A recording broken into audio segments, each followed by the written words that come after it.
দেশনেত্রী বেগম খালেদা জিয়া আজ আমাদের মাঝে নেই, কিন্তু তিনি মানুষের অন্তরে আছেন। গণতন্ত্রের মা হিসেবে তিনি খেতাব পেয়েছেন, প্রতিষ্ঠিত হয়েছেন। তার জানাজায় যারা শরিক হয়েছেন, যারা ঢাকায় আসতে পারেননি, তারা গায়েবানা জানাজাতে শরিক হয়েছেন। সারা পৃথিবীর মানুষ দেখেছে পৃথিবীর সর্ববৃহৎ জানাজা এটা প্রতিষ্ঠিত হয়েছে। কত মানুষ জানাজায় শরিক হয়েছেন তার কোনো সীমারেখা নাই, পরিসংখ্যান নাই। ভবিষ্যতে হয়তো অনুমান নির্ভর একটা তথ্য দেয়া যেতে পারে। তার কারণ হলো বাংলাদেশের মানুষ শুধু নয়, সারা পৃথিবীর মানুষ জানে, বিশ্বাস করেছে গণতন্ত্রের লড়াই সংগ্রাম করতে করতে একজন সাধারণ গৃহিণী কিভাবে সারা বিশ্বে গণতন্ত্রের রক্ষক হতে পারে, গণতন্ত্রের জন্য দৃষ্টান্ত হতে পারে। গণতন্ত্রের জন্য সংগ্রাম করতে করতে নিজের জীবন, সন্তান, পরিবার সবকিছুই তিনি ত্যাগ করেছেন। বলতে গেলে এই দেশের জন্য, এই দেশের মানুষের জন্য, এই দেশের মাটির জন্য তার যে টান, তার যে ভালোবাসা, তার যে ভক্তি, তার যে দেশপ্রেম, তার কোনো তুলনা নেই।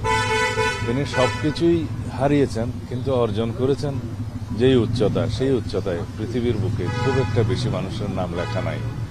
আমরা তার সেই ত্যাগকে, তার সেই অবদানকে, তার সেই দেশপ্রেমকে পাথেয় করেই আমরা সামনের দিনে একটি শক্তিশালী গণতান্ত্রিক বৈষম্যহীন বাংলাদেশ বিনির্মাণের চেষ্টা করতে হবে। এটাই জাতির দাবি। আমরা তার জীবনের বিনিময়ে সেই শিক্ষাটা আমরা পেয়েছি। আমরা সত্যিকার অর্থে দেশনেত্রী বেগম খালেদা জিয়ার সুখকে শক্তিতে পরিণত করতে চাই, কিন্তু এটা দলীয় ভিত্তিতে নির্বাচনের কাজে আমরা ব্যবহার করার মতো এত সংকীর্ণ আমরা নই। আমরা তার সুখকে, শক্তিকে জাতি বিনির্মাণের জন্য ব্যবহার করতে চাই, নির্বাচনের জন্য নয়। তার মনোনয়নের ক্ষেত্রে যেহেতু তিনি ফিজিক্যালি আর নেই, সেজন্য আইনের ভিত্তিতে জেনারেল ক্লজেস অ্যাক্ট অনুসারে তার কোনো লিগ্যাল এন্টিটি নাই।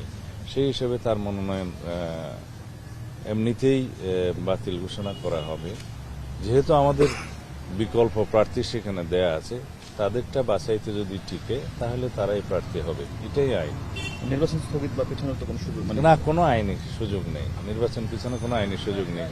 বাছাইয়ের পরে এবং প্রতীক বরাদ্দের পরে যদি সেটা হতো, সেই ক্ষেত্রে আইনগত জটিলতার কারণে স্থগিত হতো। এখন সেই পরিস্থিতি নাই, যেহেতু বাছাইয়ের আগেই তিনি নেই। তার আইনগত যেটা বলা হয় লিগ্যাল এন্টিটি হিসেবে যেহেতু তিনি এক্সিস্ট করেন না, সেই জন্য তার মনোনয়ন পত্রটা বাছাইতেই টিকবে না। সেই ক্ষেত্রে বিকল্প যে প্রার্থী দেওয়া হয়েছে তাদেরটা যদি বাছাইতে টিকে, তারাই প্রার্থী। তারেক রহমান কেমন আছেন এখন? তিনি বাবা হারালেন, মা হারালেন, ভাই হারালেন, একা হয়ে গেলেন। আপনাদের কাছে তার একমাত্র তিনি আমানত এখন জাতীয়তাবাদে। আমাদের নেতা জনাব তারেক রহমান একজন রাজনৈতিক ব্যক্তিত্ব। তাকে শক্ত মনোবলের অধিকারী হতেই হবে, তার কোনো বিকল্প নেই। যত সুখী হোক, জাতির স্বার্থে তাকে শক্ত থাকতে হবে।